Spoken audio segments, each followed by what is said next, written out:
Hello, everybody. It is the 15th of December, 2023. Um, the ground doesn't have standing water on it anymore, but it's still saturated. I can feel it under my feet. So I was hoping to lift the car up, put it on some jack stands today, and maybe start working underneath it. But it's still pretty wet, so I'm gonna forego that for now. Maybe tomorrow. I should have tomorrow.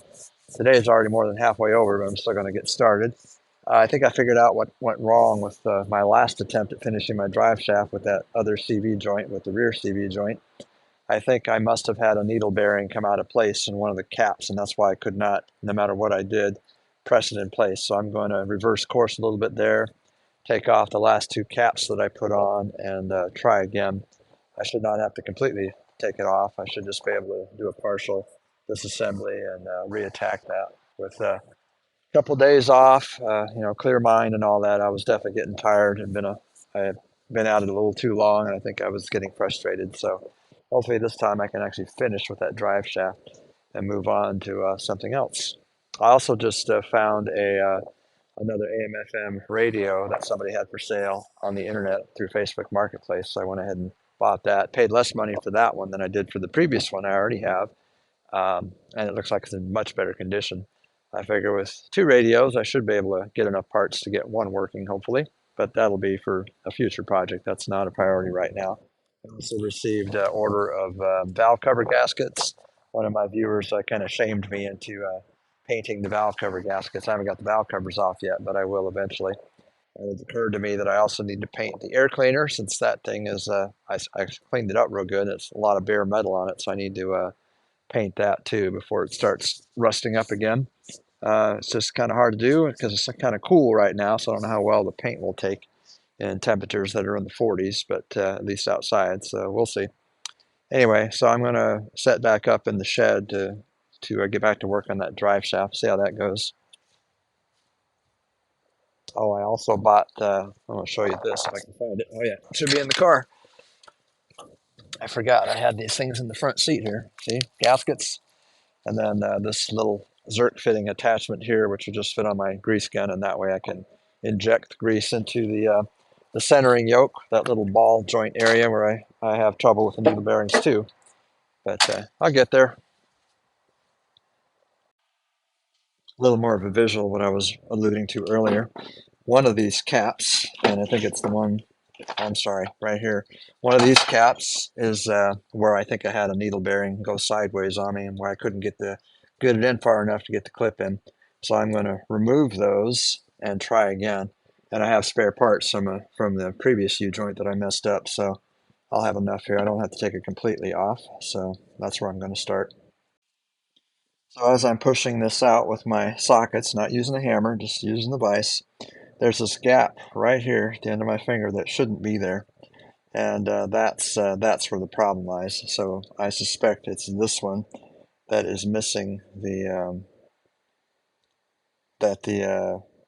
needle bearing came off of, and it just occurs to me as I'm talking through this with you that really I should be pushing out the other way, because this is the one that's going to have to be repaired, not this one. So I'm going to reverse course and push it back through the other way and go from there. Maybe I can avoid taking them both off and just do the one side.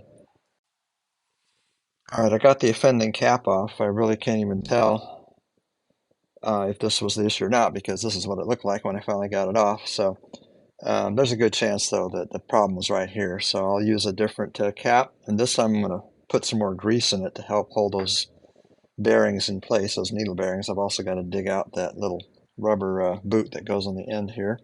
So I use a whole new setup there. So we'll see what happens.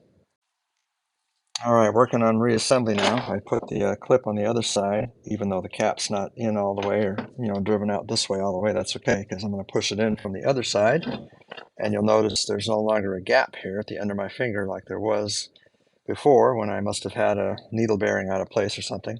And I lied. I did not put more grease in there. They looked like they were holding just fine, and I made sure as I put the cap on that everything was engaged properly on the shaft from the U-joint. So I'm just going to continue to press this in with the socket, and it should go all the way, theoretically. All right, success. I love being able to use that word. Finally got this U-joint in place properly. Everything is locked in, all four sides. I double checked to make sure every clip, every spring clip, locking clip, whatever you call those, was in the groove like it's supposed to be.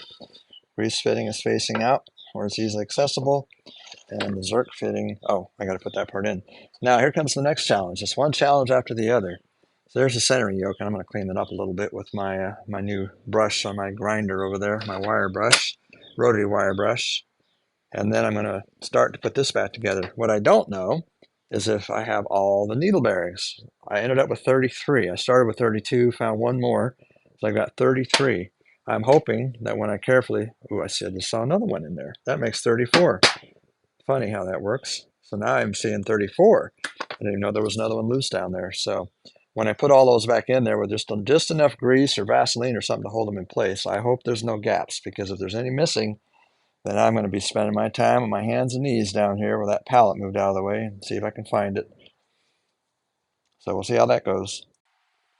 All right, this took a lot of patience. First thing I did was take my grinder to this part and ran it through, cleaned up the rust and the crap off of it as best I could so it looks nice and shiny again.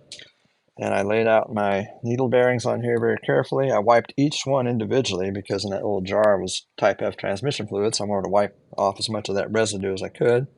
Then I smeared regular Vaseline inside the chamber here, the hole, or I don't even know what to call these parts, but made sure there was enough in there to hold them in place. And then one at a time, these little tweezers, I laid them in there, all 34, no, 33 of them.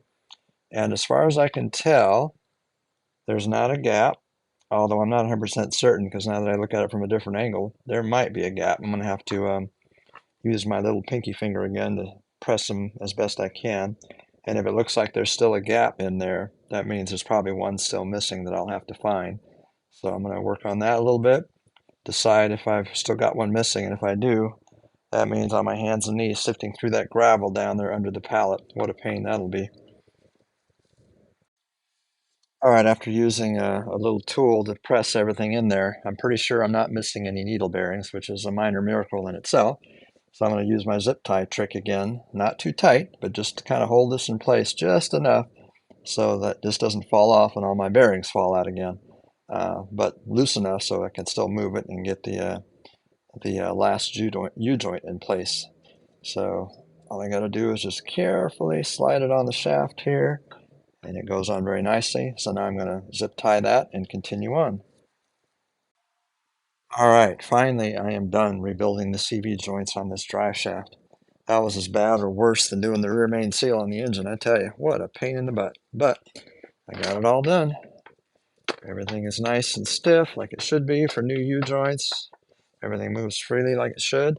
The last step, which I'm about to do, is to grease everything up with my grease gun. The U-joints at each end, plus the fitting right here, and the centering yoke in that ball area. It turned out I was not missing any bearings in the middle, so everything is back together, front and back. So that is momentous. So now I can just set aside that drive shaft until I get the car lifted up off the ground so I can install it. So that was a big headache off of me. Thank you. All right, quick update. I've finished greasing the grease fittings now. 4 U-joints, 2 in the front, 2 in the back. Well, this is the back, that's the front. Not that you can tell. And I used my special fitting on the grease gun that looks kind of like a needle or whatever. Stuck it right in that Zerk fitting, which worked great on the rear ones here. It didn't make a big mess or anything, but unfortunately I wasn't paying enough attention back here, and I made kind of a mess. I didn't quite hit the hole right. I did eventually get the grease in the grease fitting, and I had to clean up the mess I made, but that's how it is with grease or whatever. You can see how I forced the grease out of the U-joint there. So my drive line, my drive shaft with my newly rebuilt CV joints is ready to be installed in the car. So that's a big to-do for me. And the other thing I was doing between working on that was I got the can of paint out. I'm just about gone now and painted my air cleaner. I don't have a sandblaster, so it's certainly not perfect, but looks a lot better than it did. So that'll sit on top of the engine. Hopefully not too far in the future. I still need to get the valve covers off and do that, but I have to buy some more paint first. I about used it up. The next thing I'm starting to work on now, even though the ground is still kind of wet, It's not standing water wet anymore, so I'm beginning the process of raising the car up. I'll make sure it's secure on jack stands and all that. I'm going to try and get it as high as I can so I can crawl under there without feeling so claustrophobic, and start putting things back on underneath, like the drive shaft, the other exhaust pipe that I didn't quite get on yet, and all the other things underneath that need to be reconnected. So I'm hoping that tomorrow, Friday, wait a minute, tomorrow, Saturday. Hoping tomorrow, Saturday, I'll get more done because it's supposed to be a nice day again. So we'll see how this keeps going. All right, that's a wrap for today. I am very happy to be done with that drive shaft and those CV joints. The last thing I did, as you can see, is I raised the car up on some jack stands. I should have enough room to work underneath it well enough anyway to install that drive shaft and exhaust pipe and all the linkage and everything else I need to do from underneath the car. It's quite a bit actually. So that will be sitting like that for a while. So that's it for today. Thank you. I hope to be able to work on this thing most of the day tomorrow, Saturday.